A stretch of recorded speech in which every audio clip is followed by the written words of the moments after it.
No, again, it's very crazy sitting here in front of you because 2 days ago I was watching you pump heroin in a girl's body and smother. With that, you, without trying to kiss too much ass, like you play one of like the best villains I've seen on screen in so long, and I just want to talk about that aspect. You do it with great subtlety, you know, being very frightening with less and more. How did you build that character? The whole less is more because, like, it's, you know, in the film you're extremely creepy, and it's just your your facial expressions and movements is what's so like terrifying. Just talk about where the character came from and how you just built that. Okay. Well, I mean, you know, first of all, I mean, it comes from David. You know, like David said, a lot of the template for the kind of things he wanted, and we kind of built it together, really. David's idea was that you know, Pope was quite damaged.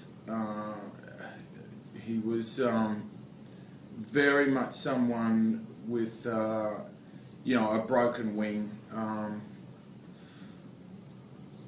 He's kind of a, you know, in a funny sort of way, he's a real mama's boy. Mm-hmm. You know, probably dressed by his mother.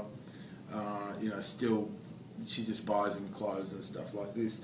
He's quite what you might call low functioning. You know what I mean? Yeah. There are people that are borderline, you know, sort of personalities, and some of them are high functioning, and Pope's low functioning.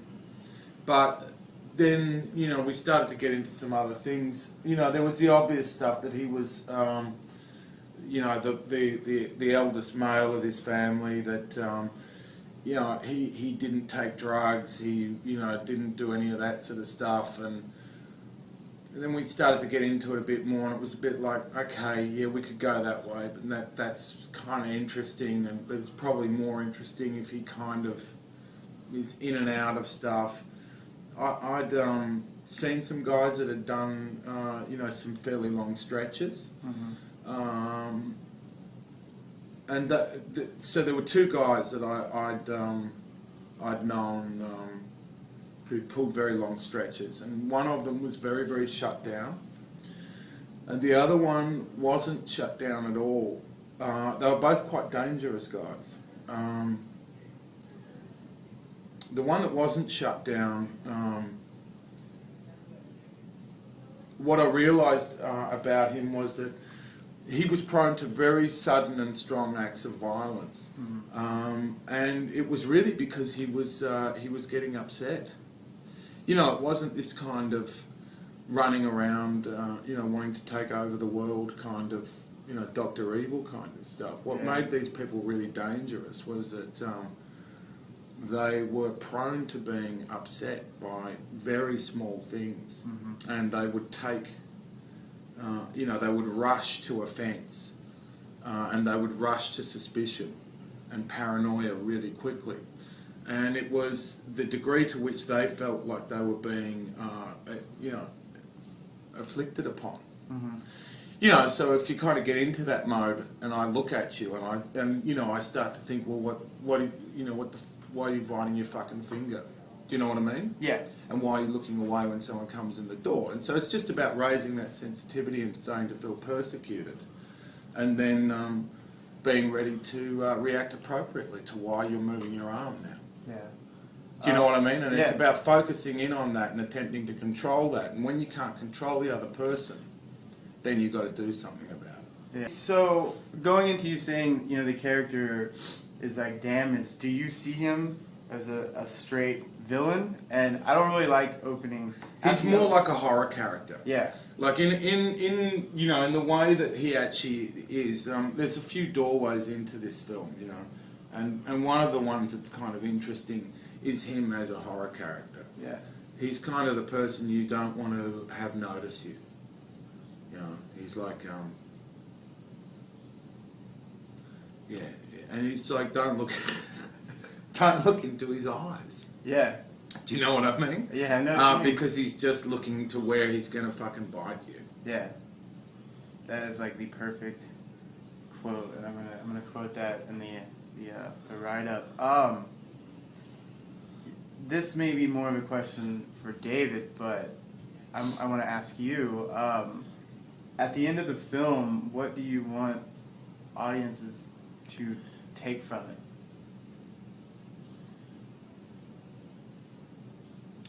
What seems to happen is that people take a lot from it, and it keeps going around in their heads for quite some time. Look, I think it's a very thrilling ride. It's much more of a thriller than people talk about sometimes. It's incredibly gripping, and it doesn't really let people go, which is fantastic. I don't know what like in terms of, I want them to take away that they got lost. Yeah. They went and they saw it and they got lost while they were watching it. Yeah. That's good films. Absolutely. Yeah. The Gordon of Gordon in the Well, I was like, he's like, there's one question I want you to ask him, and I was like, all right. And he sent it to me. His question is, you're awesome in the film. Explain how you did that. And that's all he wrote. Okay. Well, I mean, I can tell you how. I mean, pretty much I can tell you how I did it. I mean, I built it around that stuff that I was talking about earlier. And then I did what I wanted to do whenever I was on set, which is kind of more or less what I do anyway, because I think it should be the most comfortable place that, for an actor. It should be like your lounge room. Yeah. You should feel very comfortable there. Yeah. Because you have to do weird stuff always. And I treated the people around me roughly according to how they should have been treated, roughly according to the way their status was. Mm-hmm. So in other words, I completely ignored the kid. I didn't talk to him at all. I didn't let him near me. I called him by his wrong name, for all of the setup time. The guy, Luke, who's playing my little brother, who's kind of a bit ineffectual, I mercilessly punished. And he was great. He was fantastic actually, because he was infuriating back, just like a kid brother. Like you know what I mean. I don't know if you've got siblings or stuff. But I have an older sister, so. Okay, so you know that kind of thing that you can get into with them. So we just built it around that. Jackie and I knew each other well, and so we could slip into our thing. And the girl, I told her, I checked it out with her before we did anything. I checked in with her. I looked at her, as a human. I said, look, we've got to do some pretty full-on stuff. How old are you? Okay, all right. Is this going to, like this, like that, blah, blah. Okay, let's go do it, Yeah. I mean, I find it's better to check in with people if you've got to do really full-on stuff beforehand. Then I just made sure that I owned everything and people were suspicious to me.